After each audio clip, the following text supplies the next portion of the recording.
और डर ये लगा कि जितने भी लोग मिले सब डिमोटिवेट करने वाले। ये पूछे कि कौन सी परेशानी ये 3 साल में नहीं देखा। कोई ऐसा सेक्टर नहीं है जहाँ पे धक्का ना लगा हो। सुनकर तो बड़ा मजा आता था कि अरे यार तो 30-35 लीटर दूध और यहाँ आ रहे तो कोई गाय 12 लीटर, कोई 15 लीटर। कैसे पशु खरीदना चाहिए, कैसे ब्रीडिंग करना चाहिए, कैसे फीडिंग करना चाहिए। अगर आपको प्रॉपर रेट नहीं मिल रहा है तो आप डेयरी नहीं कर। माइंड सेट बन जाता है कि डेयरी यानी मिलावट, दूध यानी मिलावट। 3 साल में हम अपने हाथ से गोबर उठाए, अपने हाथ से इनको चारा डाले, अपने हाथ से साफ सफाई और अपने हाथ से दूध मार्केट में ले जाना होना चाहिए। वो कितना लंबा होना चाहिए कि पशुओं को बैठने में कोई दिक्कत। लोग 3 साल के बाद जागे हैं। काश अगर 3 साल के पहले अगर जागे होते ना शुरुआत में ही तो आज सर कुछ अलग ही रूपरेखा। अनुशासन के साथ डेयरी चलाइए जी, बहुत आनंद है यार, बहुत मजा है। आज के 3 साल के बाद कहाँ जाना है वो हमको अभी से सोच के रखना होगा और उसके ऊपर काम करना। 24 लीटर दूध, 24 लीटर जी। जब व्यापारियों ने लूट लिया ठीक ठाक से तो बोला भैया चुपचाप चलो लोकल में आप 1 लाख का जानवर लीजिए, कोई दिक्कत नहीं है लेकिन भैया 30 लीटर दूध है तो मुझे दिखना चाहिए बाल्टी में। मित्रों, नई कृषि दर्शन में आपका स्वागत है और आज मैं पहुंच चुका हूं उत्तर प्रदेश के वाराणसी जिले में और मेरे पीछे आप देख रहे हैं काफ़ी सिंपल तरीके से इस डेयरी फार्म की शुरुआत जो है 2021 में जो है एक युवा के द्वारा किया गया था। तो इस वीडियो में जानेंगे कि इसके पहले जो है ये क्या कर रहे थे, शुरुआत कितनी गायों से किए थे, गाय खरीदते हुए क्या क्या इनको परेशानी हुआ, शुरुआत के 1 साल में क्या क्या दिक्कत हुआ, मार्केटिंग को लेकर इनके साथ कौन कौन सी समस्याएं हुई, अभी इनका फिलहाल जो है डेयरी फार्म पर कितनी गाय हैं, कितना प्रतिदिन का मिल्क प्रोडक्शन हो जा रहा है, किस तरह का इनका रख रखाव है, इन फ्यूचर इनका क्या प्लान है, डेयरी फार्म को बढ़ाना है या इसी तरह मेंटेन करके रखना है। काफ़ी महत्वपूर्ण जानकारी जो है इस वीडियो में इस युवा के द्वारा दिया गया है, इसलिए आप इस वीडियो को कंटिन्यू देखिएगा। जानकारी अच्छी लगे तो इस वीडियो को एक लाइक जरूर कर दीजिएगा और अभी तक आप हमारे चैनल को सब्सक्राइब नहीं किए हैं तो प्लीज़ इस चैनल को सब्सक्राइब कर लें ताकि इस तरह की छोटी से छोटी जानकारी आपको इस चैनल पर मिलता रहे। तो चलिए हम इस युवा साथी से बातचीत करें। नमस्कार पशुपालक भाइयों, मैं आपका दोस्त संदीप दीक्षित, ग्राम पोस्ट आयर, जिला वाराणसी, उत्तर प्रदेश जी। कितने साल पहले डेयरी फार्म की शुरुआत किए थे और कितनी गायों से किए थे? सर ये डेयरी फार्म शुरू किए हुए हमको लगभग 3 साल से अधिक का समय होने जा रहा है जी और हम 3 जानवर से शुरुआत किए थे। उसके पहले आप क्या कर रहे थे सर? सर मैं बेसिकली मैं प्रोफेशनल एक्टर हूँ। मैं झांसी की रानी सीरियल किया हूँ, महाराणा प्रताप किया हूँ जी और मैं इप्टा का मेंबर भी हूँ और एक यूट्यूबर भी हूँ जी। तो कोविड के बाद हम लोग गांव आए और गांव आने के बाद जाहिर सी बात है भाई कुछ स्टार्टअप किया जाए। तमाम प्लान चल रहा था जी और काफ़ी रिसर्च करने के बाद तो डेयरी फार्म मुझे बेटर लगा जी, क्योंकि हम थोड़े से स्पिरिचुअल हैं और जानवरों से लगाव है तो डेयरी मुझे बहुत पसंद है। तो आपको शुरुआत में डर नहीं लगा सर कि हम इस डेयरी सेक्टर में कदम रख रहे हैं और इस बिजनेस का हमें ABCD भी मालूम नहीं है और उस बिजनेस को हम करने जा रहे हैं? हाँ सर, डर तो बहुत लगा जी और डर ये लगा कि जितने भी लोग मिले सब डिमोटिवेट करने वाले जी, कि बर्बाद हो जाओगे, ये हो जाएगा, वो हो जाएगा। तो सर सच पूछे तो ये मुझे एक बिजनेस के तौर पे नहीं करना था। मैं आपसे बताऊं ना सर, बहुत प्यार करता हूँ जानवरों से। कोई भी जानवर, एनिमल्स हो, कुत्ता हो, बिल्ली हो, सांप हो, बिच्छू हो, सबसे मैं बहुत प्यार करता हूँ। तो जाहिर सी बात है एक सेवा भाव था और स्पिरिचुअलिटी के कारण कभी ऐसा लगा नहीं। तो शुरुआत में आपको क्या क्या परेशानी हुई सर? सर परेशानी का तो मत पूछिए, परेशानी ही परेशानी।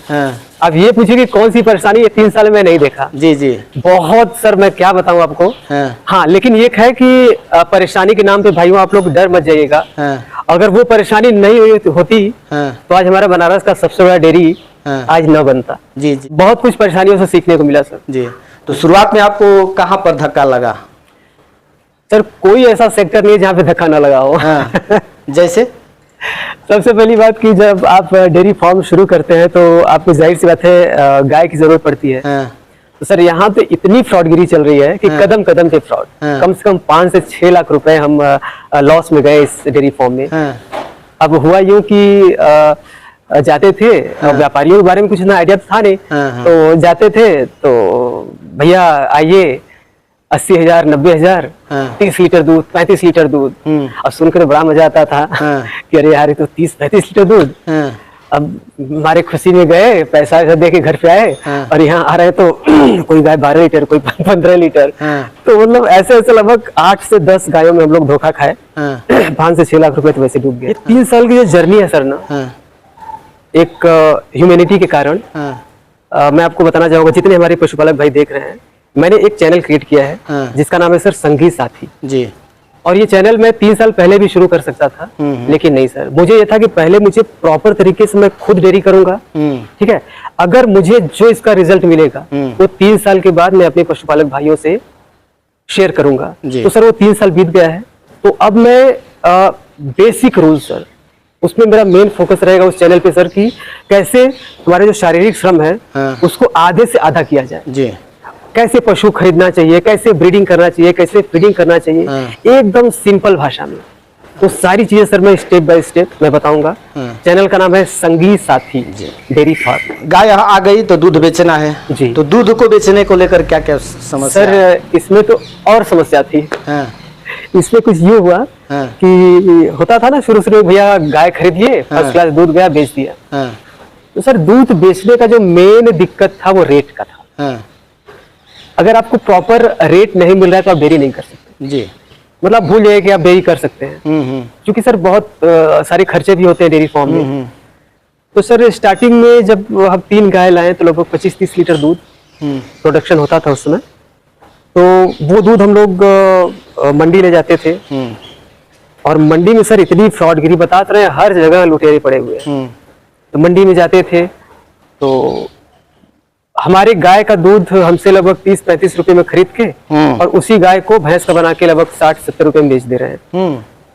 तो मुझे नहीं लगा कि मैं यहाँ सर्वाइव कर पाऊंगा, क्योंकि सर मुझे दूध बेचना मकसद नहीं था, मुझे ये था कि मुझे क्वालिटी प्रोवाइड करना है जी जी। तो जब हम लोग सर डेयरी खोले थे तो मैं बनारस में काफी जगह विजिट किया था। तो सर एक होता है ना कि एक माइंड सेट बन जाता है कि डेयरी यानी मिलावट, दूध यानी मिलावट। तो मुझे क्लिक हो यार कि वाकई में एक बहुत बड़ा मौका है हमारे पास कुछ अलग करने का।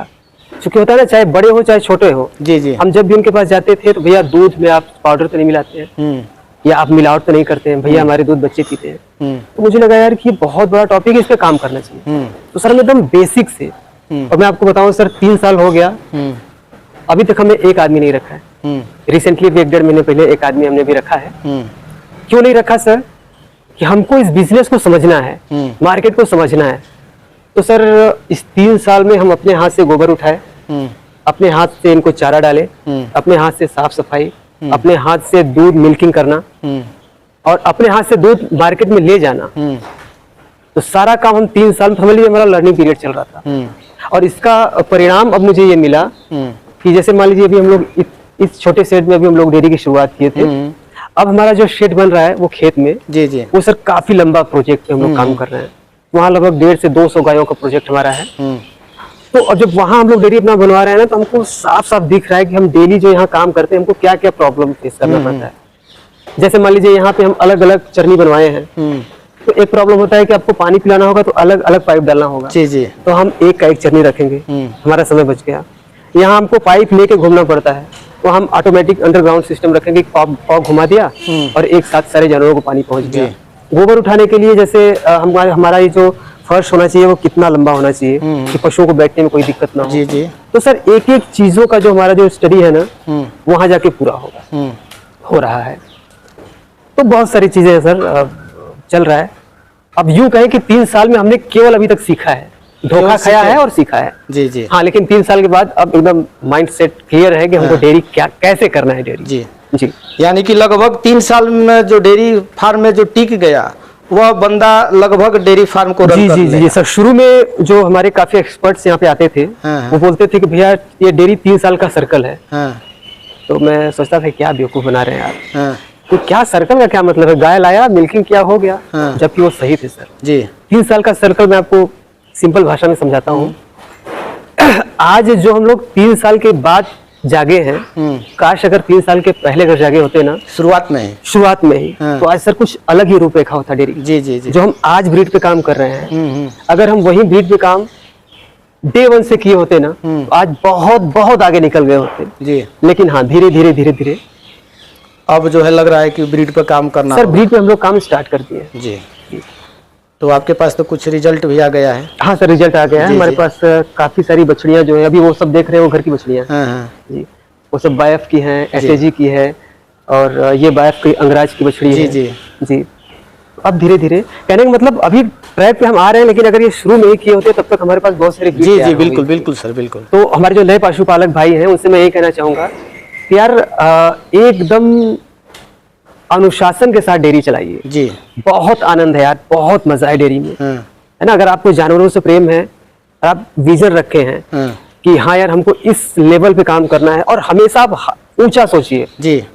और सबसे बड़ी बात, डेयरी में आप केवल और केवल डेयरी सेक्टर में जो सफल व्यक्ति हैं उनके ही साथ का चुनाव कीजिए, है ना। तो बाकी किसी के नहीं, मतलब जो नॉर्मल लोग होते हैं ना वो आपको केवल डिमोटिवेट करेंगे जी, है ना। आपको बार बार कदम कदम पे आपको निराश करेंगे कि ऐसा हो जाएगा वैसा हो जाएगा, आप परेशान हो जाओगे। क्योंकि सर सच पूछे सर, ये डेयरी जो है पढ़े लिखों का बिजनेस है। जी जी। 2-4 ठो गाय रख लेना, भैंस रख लेना, दूध निकालना, ये तो सब कर रहे हैं सर। लेकिन कुछ अलग करना होगा तो अगर आप उस रेशियो से देखेंगे तो जितने भी सफल पशुपालक हैं तो वो पढ़े लिखे लोग ही हैं, या तो बहुत पढ़े लिखे या तो बहुत अनुभवी है, जिन्होंने उस पर प्रॉपर अमल किया है, जो उसका प्रोटोकॉल होता है उस पर जो अमल किया है। तो अब हम बात कर लेते हैं कि आज के डेट में आपके पास कितने गाय और बछिया है?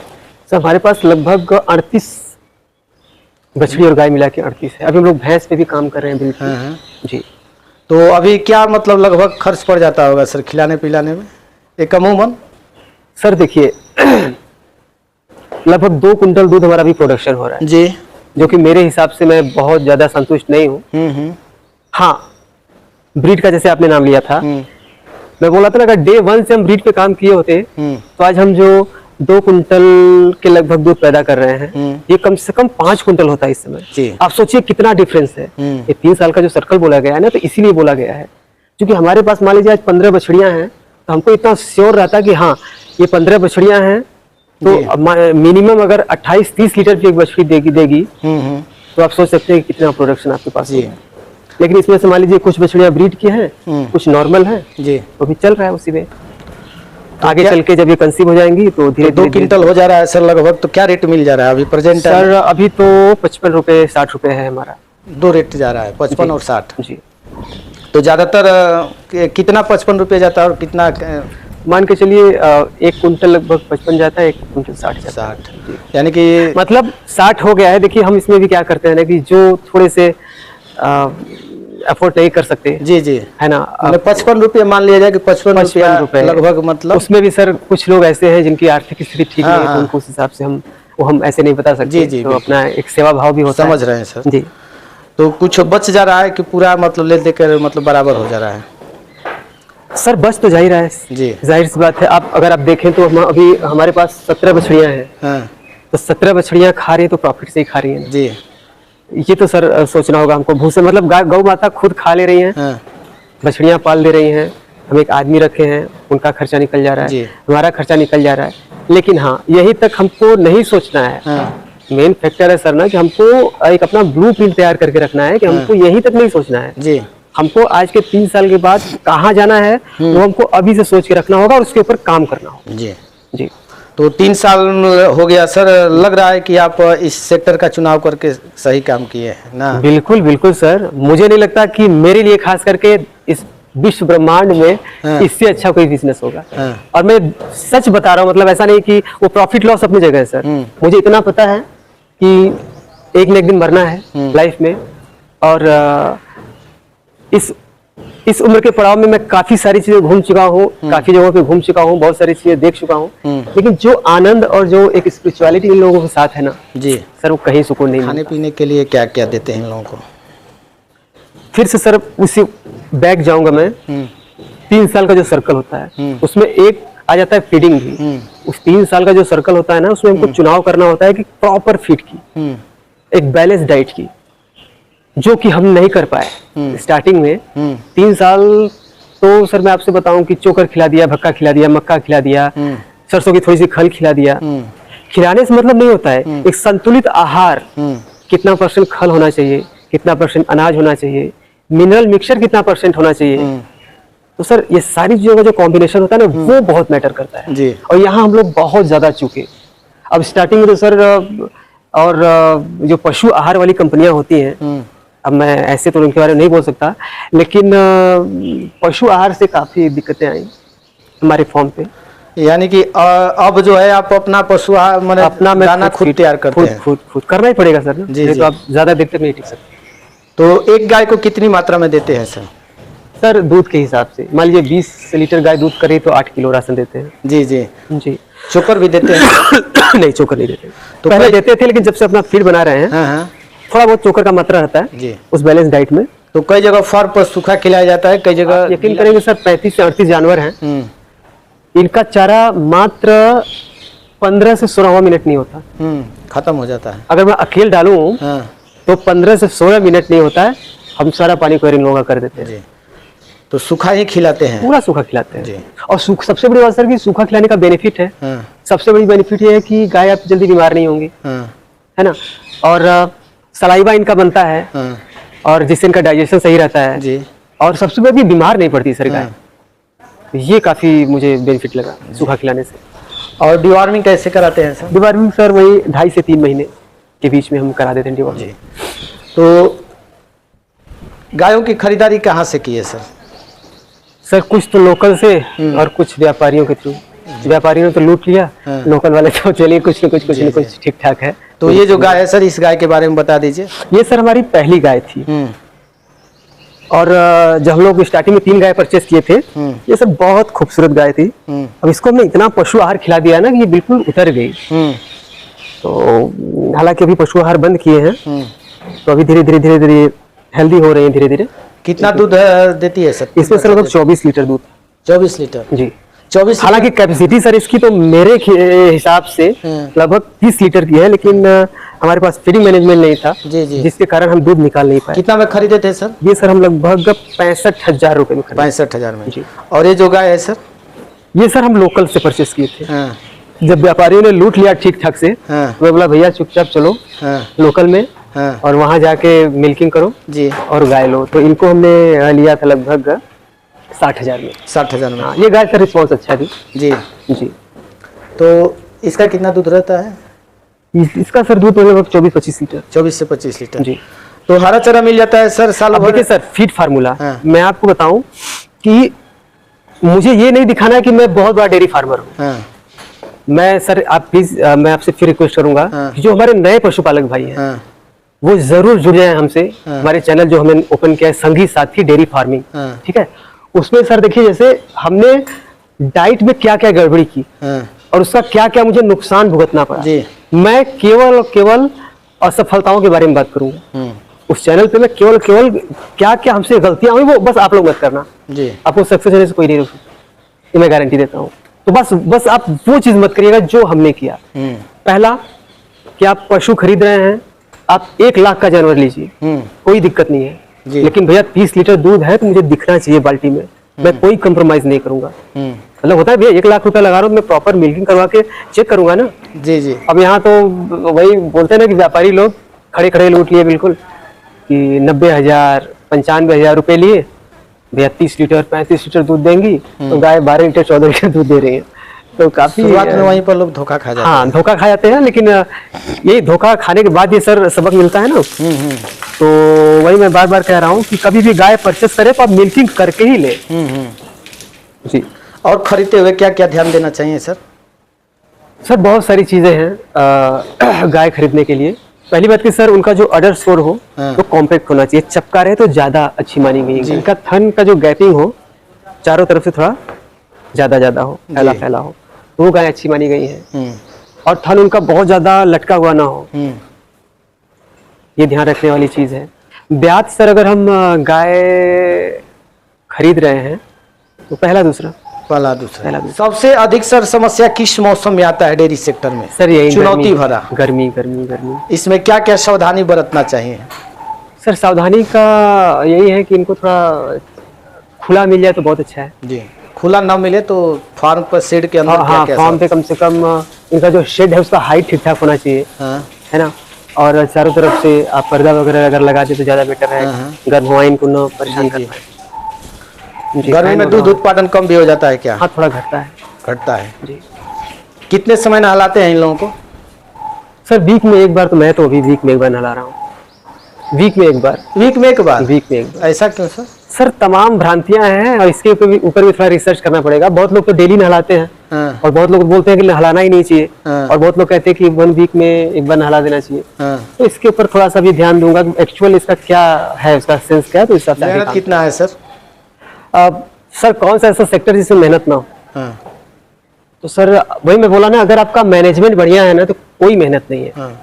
कुछ भी मेहनत नहीं है मेरे ख्याल से। अगर आपके पास विजन है, हाँ। आपके पास एक होता है ना कि एक पावरफुल विजन होना चाहिए हाँ। कि हमको इस हद तक काम करना है, यहाँ पहुंचना है 2 साल 3 साल में, तो सारी चीजें क्लियर होती चली जाती है। जी। हमको कितना वर्कर रखना है, कैसे काम करवाना है, कैसे उसका मैनेजमेंट रखवाना पड़ता है। तो कोई विशेष तो हाँ मेहनत तो सर है, लेकिन ये कहें कि बहुत मेहनत है तो ऐसा कुछ नहीं। तो चलिए, इतनी व्यस्तता रहते हुए सर इतनी महत्वपूर्ण जानकारी हमारे दर्शकों के साथ आप अपना 3 सालों का अनुभव साझा किए, इसके लिए आपको बहुत बहुत धन्यवाद।